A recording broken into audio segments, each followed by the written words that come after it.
Ben, moi, en tout cas, j'avais cette croyance que je pourrais enfin m'aimer, enfin me foutre la paix, que quand je serai parfaite. Donc, quand j'aurai soigné toutes mes blessures, quand j'arrêterai de m'énerver pour rien, quand je réagirai plus à certains trucs, quand je serai gentille tout le temps, quand je serai dans le non-jugement tout le temps, voilà, quand je Hmm. serai bien parfaite. Vraiment, moi, la place que je visais, c'était numéro un du développement personnel et spirituel. Voilà.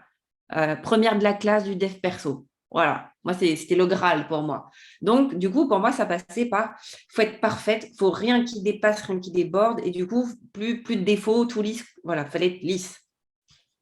Pour moi, et pour moi, le chemin spirituel, c'était voilà, arriver dans cet état d'accueil inconditionnel, d'amour, de tout ce qui est, d'aimer les gens tels qu'ils sont, de m'aimer tel que je suis. Enfin, le truc, c'est que c'est ça, sauf que je n'avais pas compris ce que ça voulait dire en fait.